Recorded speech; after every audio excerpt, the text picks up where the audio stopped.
नमस्कार, मैं श्वेता आपका सिरोही टाइम्स में स्वागत करती हूं। तो चलिए रुक करते हैं आज की प्रमुख खबर पर। पत्नी ने छोड़ा साथ तो खोली चाय की दुकान, बेवफा से जोड़ दिया नाम। कोटा में अनोखा काम। राजस्थान का कोटा शहर आईआईटी, एंट्रेंस और नीट की तैयारी और कोचिंग हब के लिए दुनिया भर में फेमस है। अब यहाँ एक चाय की दुकान जमकर सुर्खियां बटोर रही है। दरअसल पत्नी के छोड़ने के बाद युवक ने चाय की दुकान खोली और उसका नाम रखा है बेवफा चाय वाला। इतना ही नहीं, चाय की दुकान पर शायरी लिखी हुई है और यहाँ कई वैरायटी की चाय मिलती है, लेकिन सबके नाम के आगे बेवफा शब्द जुड़ा हुआ है। कोटा में एक शख्स ने ऐसी दुकान खोली है जिसका नाम बेवफा चाय वाला रखा है। पत्नी के छोड़कर जाने के बाद शख्स ने ऐसा काम शुरू किया जो आज सिर्फ कोटा में ही नहीं, प्रदेश के कई जिलों में पहचान बन गया है। कोटा की कोचिंग एरिया में खोली गई बेवफा चाय वाला के नाम से इस दुकान पर जमकर भीड़ लगती है। वेटर था, इसलिए पत्नी ने छोड़ा था साथ। बेवफा चाय वाला दुकान शुरू करने वाले संचालक दीपक परिहार ने अपनी कहानी हमारे साथ साझा की है। दीपक ने बताया कि वह दिल्ली में एक होटल में काम करते थे। इस दौरान उसकी शादी भी हो गई थी। पति पत्नी के बीच कई बार किसी न किसी बात को लेकर झगड़े होते रहते थे, जिसका परिणाम यह हुआ कि दीपक अंदर से इतना टूट गया कि उसके पास अपने जीवन को समाप्त करने के अलावा कुछ नहीं बचा। लेकिन अचानक ही उसने अपना इरादा बदला और जिंदगी को जीने का तरीका सोचा। इसके बाद उसने खुद का काम करने की शुरुआत की और कोटा में एक बेवफा चाय वाले नाम की दुकान शुरू कर दी। इस दुकान के शुरू करने के दौरान कई चुनौतियां भी आईं, लेकिन दीपक ने हार नहीं मानी और चुनौतियों का सामना करते हुए लोगों के, खासकर युवाओं के दिलों में अपनी जगह बना डाली।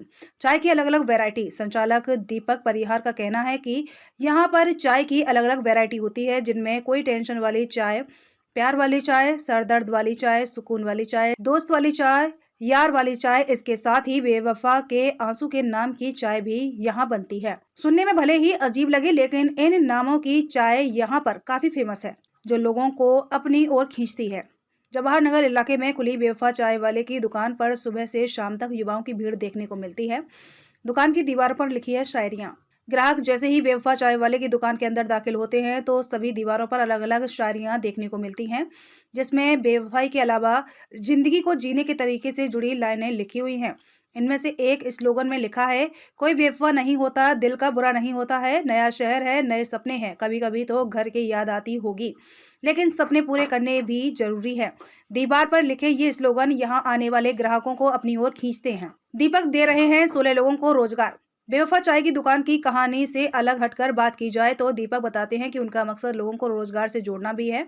दीपक का कहना है कि चाहे लाइफ में कितने उतार चढ़ाव आ जाएं, लेकिन हार नहीं माननी चाहिए और जिंदगी को अलग तरीके से जीना चाहिए।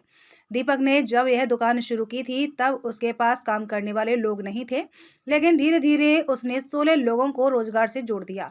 यह सभी लोग अब अपने घर परिवार की जीविका चला रहे हैं। दीपक का यह भी कहना है कि वेटर से मालिक तक का सफर तय करने में भले ही कई उतार चढ़ाव आए हों, लेकिन उन्होंने जिंदगी को चुनौती से कम नहीं समझा और जवाहर नगर के अलावा कोनहाड़ी लैंडमार्क सिटी में भी एक और दुकान खोल दी है।